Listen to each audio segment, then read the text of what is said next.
The darkness in my heart, a young place, with a stolen chestnut mare and a blue navy coat, as above a law outside the bounds grave, with a pistol in my hand and no kindness in my eyes.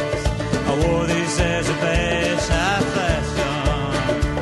I had to walk away from a powder and a flame. The reason was not fear, it was compassion. I let my revolver fall from my hands.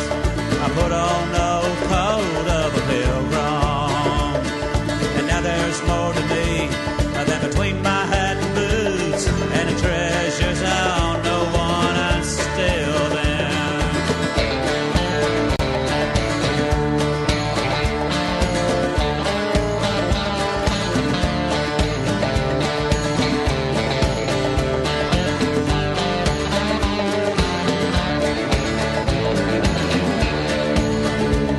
I stand in the dirt with the dust on my boots. The road that I choose is less traveled.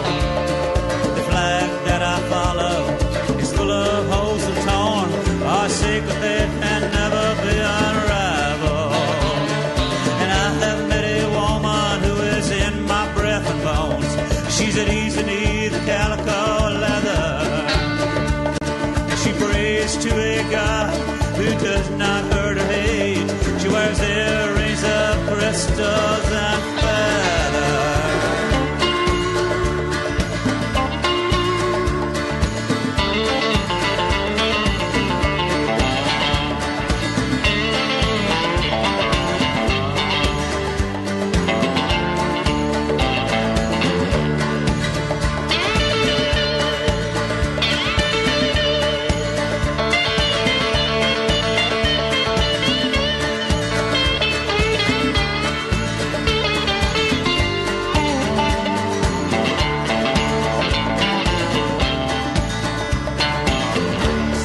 Time I let my revolver in the dirt, I have no peace since it out.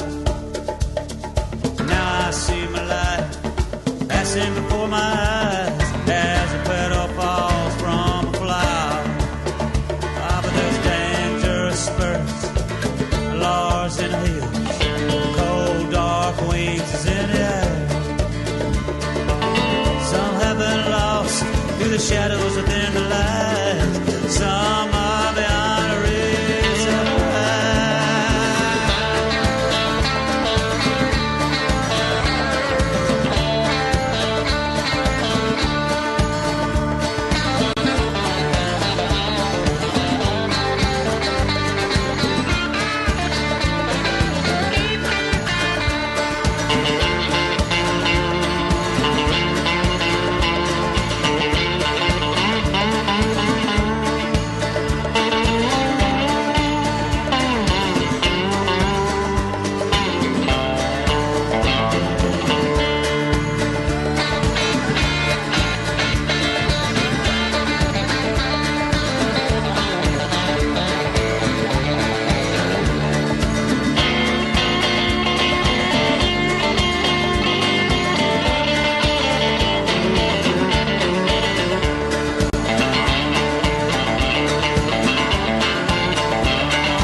Yeah, I mean, I guess some things that you do fall by the wayside as you earn more discernment in your life. Like, as far as the whole skeptical thing is, I always like to say that some people are not afforded the opportunity to be a skeptic.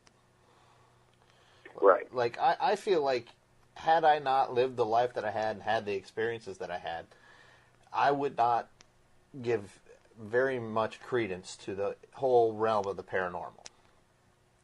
I would be probably very dismissive of it because that's just, I'm typically very pragmatic. So I think a lot of the time it is experience that informs us as human beings. And I think you're right. Sometimes we've got to step out on faith. Sometimes those things are thrust upon us. And I'll go you one better than that. A lot of people say they don't believe in ghosts, right?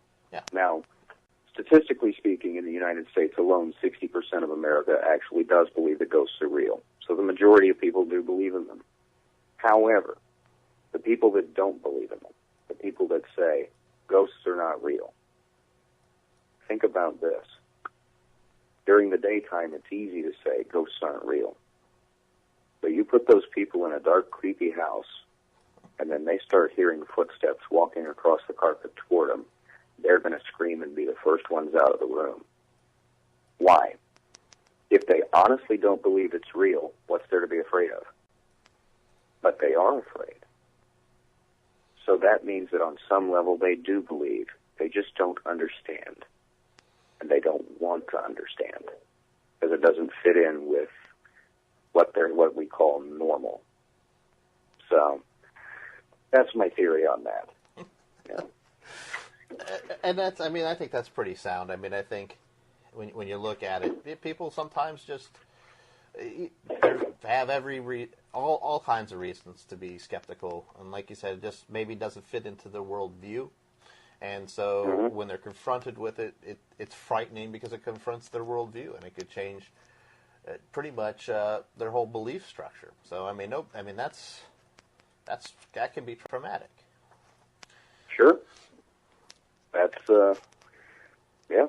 That's why you get the people that refuse to admit anything that happens. But on the other side of the coin, you got people like me that are, sure, I'll believe that it happened, but now I want to know why. So. Well, and I think that is like so much what drives people in the parent. I mean, I find it's a pretty even split, at least from my experience and who I've talked to, of people, how they come to the paranormal, between people that have had experiences their whole life and people that are curious and want to see if there's anything to it because they haven't, but they either knew somebody credible that did, or they just found it terribly interesting. And that kind of like has been drawn into together and to create this whole paranormal community that we have out there now, which is huge. Right. I agree. So, I find it all very interesting to look at all these different, like you said, there's people on the other end of the spectrum that believe everything's a ghost as well. I mean, I guess we haven't discussed that at all. I mean, there's people out there that everything is paranormal to them. They're not skeptical at all. I did an investigation of a house. I got an email from a woman that said that there was something in the house that was bothering her children. And, like a lot of us, the minute that I hear something is bothering children, I drop whatever I'm doing and I go try to figure out how to help these people. And so I did some research on the house, and the house was a good candidate. I mean, they dug a dead body up from underneath the bathroom in this house, and I thought, okay, that's a good candidate for actually being haunted. Let's go see what's there. So I go to the house, and the first thing that I notice is this woman meets me at the door with a gigantic glass of wine in her hand. Looks like she's already been hitting the bottle pretty hard. And she and her friends, two of her girlfriends, tell me that they just got through taking a sensitivity course at the local junior college. The first thought in my head was, oh, dear. I said, okay, what's going on? She says, well, I'm seeing bright flashes of light next to my baby's crib. So the house was actually built in 1926, and they'd never updated the wiring. And she had the baby's crib pushed up against an old electrical outlet. And I said, let me tell you what you're seeing here. You're seeing electricity, electrical sparks, and you probably want to move the baby's bed. She says, nope, can't be. Has to be a ghost. I said, okay, I see where this is going. I said, all right, what else do you have? She says, well, I'm seeing movement in the living room. I'm seeing shadows and lights in the living room. I said, okay, show me. So she takes me into the living room. On one wall is a gigantic picture window that goes the entire length of the house. On the other wall is nothing but mirrors. Anytime somebody drives past with their headlights on, you get a disco light show that belongs straight in the 70s. I said, this is what's happening here. Okay, lights, mirrors, that's what's happening. She says, nope, can't be, has to be a ghost, has to be. So about this time I'm getting tired of the whole song and dance, and I say, okay, is there anything else? She says, yes. She says, I'm hearing noises from upstairs, like there's someone walking around up there. I said, really? I said, what's upstairs? She says, oh, it's an apartment. We rent it out. I said, okay, thank you. Walked out of the house. Yeah, but she was 100% convinced that everything that happened in her house had to be a ghost. Oh, my God. No matter what I told her, I mean, you could have had Chip Coffey walk in and say, woman, you're crazy. She wouldn't have believed him. She'd have said, nope, it's a ghost, and that's all there is to it. So I took everything that I recorded while I was busy doing my walkthrough of wasted time and made her a copy of it and said, knock yourself out, and that was that. Oh, So, wow. yeah, I've experienced quite a few of the people that'll just believe anything. So, and I don't think that they do, I think they do more harm to themselves than they do anybody else, because after a while people look at them and they go, oh, yeah, that's the guy that thought the upstairs neighbor was a ghost. Well, Yeah. maybe in 50 years or so. Yeah, well, might be. Well, But maybe it won't happen the way maybe she already is. I find it... Excuse me. I know that you've written several books on the Texas area. Outside of your hometown, in your experience, what is probably the most haunted locale that you visited? Most haunted locale that I visited. That's a really good question. Probably the most haunted place I've ever visited was in Augusta, Georgia. And it was the old medical building, the old medical college building. And the funny thing about this building, see, a long time ago, the Augusta Medical College, they had this reputation that everybody thought that was, it was just a story they told to scare all the incoming freshmen. And what it was before the Civil War, the college actually purchased a Gullah slave, and the college actually purchased him, not one individual. The college as an entity purchased him. And they let him, first thing they did was they taught him to read and write, which was highly suspect. It was actually illegal to do.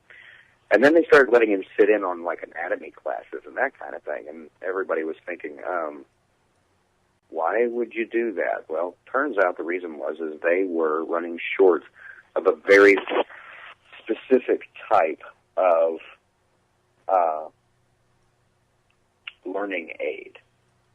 They called this man the Resurrection Man. And what he did was he would go around to the blacks-only cemeteries and he would dig up the dead bodies. And he would bring them back through town for the young doctors to practice on. Okay. And everybody thought that it was a crock until 1987, when the old house on Telfair Street, this is the original building, was being renovated.